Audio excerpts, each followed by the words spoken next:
It is your boy Oh Nice, and welcome back to the fight room. Now, this is the second video of Spence versus Mikey Garcia. Now, if you didn't see the first video, go back to that first video because this is the continuation of that video.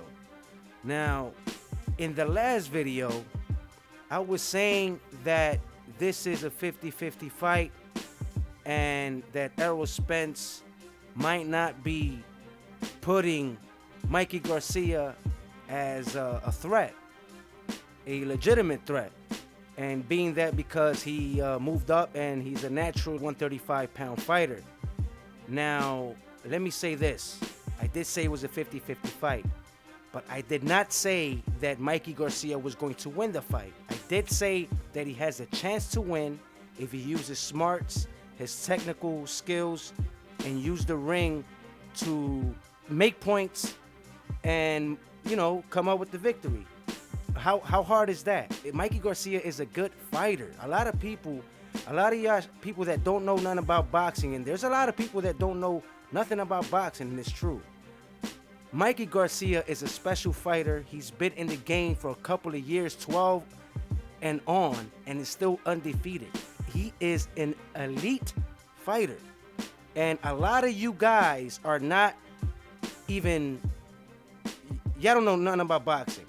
All right, I know Spence is a beast. He's a monster at 147, and I agree with everything. When I first seen Spence, I said he's the one, and I still believe he's the one. And let me say this. I think Mikey Garcia is in trouble. Of course.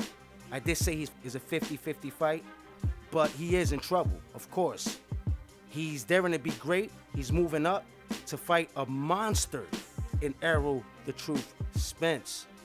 Now, what Spence has to do, the thing about Spence is that he likes to come forward and put pressure on the fighter.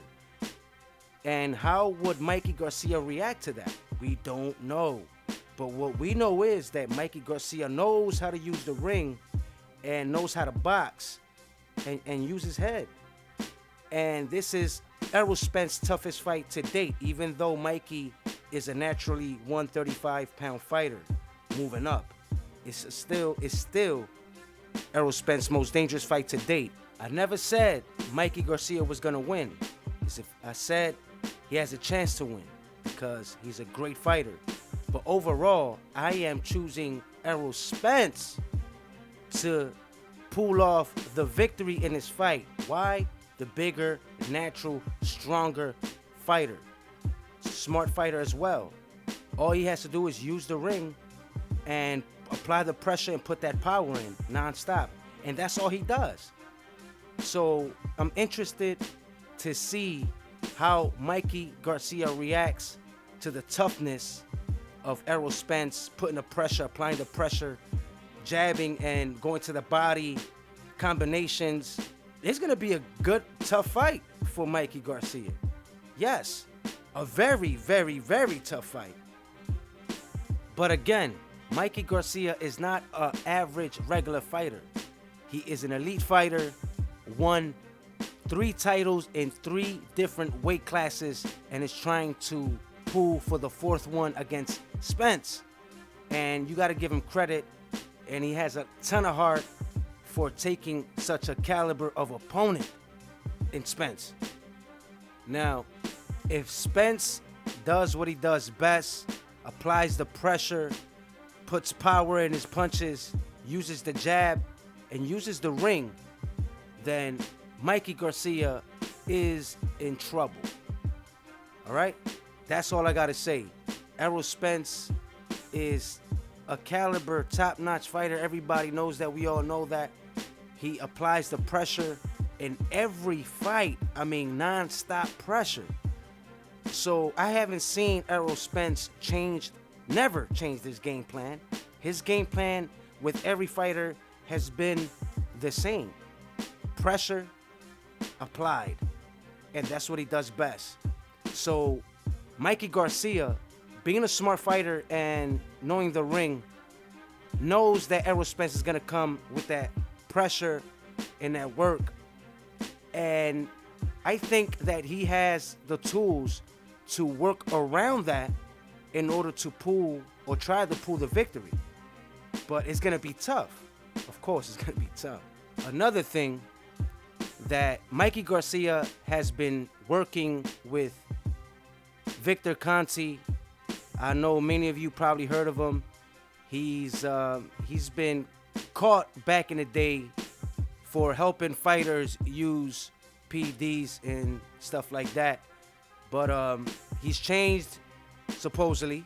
You know, he's working with the boxing organizations and stuff like that, and has his own anti-doping agency, if you will, called SNAC. And Mikey Garcia is a part of it, and he's been working with him. And not only that, Mikey Garcia, and I knew it, I was going to make a video about this, and I should have made it earlier, that Mikey Garcia, when he steps in the ring to fight Errol Spence, you're going to see some muscle and some cuts on Mikey Garcia. Why? All mental. If he walks in that ring with cuts, looking strong and having a six-pack, and I don't think he's going to get a six-pack. I'm not saying he's getting a full six-pack. But what I'm saying is, if you see some cuts, it's a mental game. It's going to be a mental game for Spence. Let's say he walks in the ring, and when he takes off his garment, and Spence looks across the ring and sees him rip. That's a mental game already starting. So if he comes like that, then he has a one-up on Spence. In the mental game only. In the mental. Remember, it's 12 rounds. It's 36 minutes. You know, fighters think in there. You know, they have 36 minutes to think and plot and come up with a game plan while they're in the ring. And, you know, let's say round one comes in and Spence is like, damn, man, he's cut. He's pretty cut. You know, it's already playing a major part in his mental in the ring. You get me? Just that thought alone could already change the mindset. Because let's say if Mikey Garcia would have never came in ripped and comes in flat-chested like he normally does, then in Spence's mind, that thought of him being cut and being bulky and big is not even in his mind, in the fight. But if it does come to mind, being that Mikey Garcia comes in ripped, it changes the mindset a little bit. You get me? It's all a mental game in boxing. You have to understand that. All mental. And with Mikey, that won't even be the aspect towards Spence. Because naturally, he knows Spence is big. He's strong. He's ripped. So that won't play a part in his mental game. But it will play a major part in Spence's mental game if Mikey comes ripped, you know, full ripped and looking like a Pacquiao, ripped Pacquiao, imagine. Remember Pacquiao when he was at 130 and then he came, 135, then he went to 147, he was ripped. Imagine. But Mikey in the physical doesn't look strong, but he packs power. And y'all can look back in a lot of his fights, man, and he laid out a lot of good fighters. Let's face it, Spence's best fight was with Brook. His best win was with Kell Brook. And Kell Brook was a hell of a fighter, a good fighter, and he beat a good fighter. And yes, I was expecting Spence to win that fight, and I was pulling off for Spence to win that fight. And sure enough, he did. And I expect him to pull this fight off, to be honest. I don't expect a lower weight class fighter to come up and beat a naturally 147-pound fighter that's a monster. I did say it was going to be a 50-50 fight. But Mikey Garcia is a special fighter. He's not an average fighter. And so is Errol Spence, a special fighter. And he's the naturally bigger fighter. So overall, Errol Spence should pull this fight off and win a good fight. Hit like, subscribe, share, and you already know I will be back with some more Fight Room. Till then,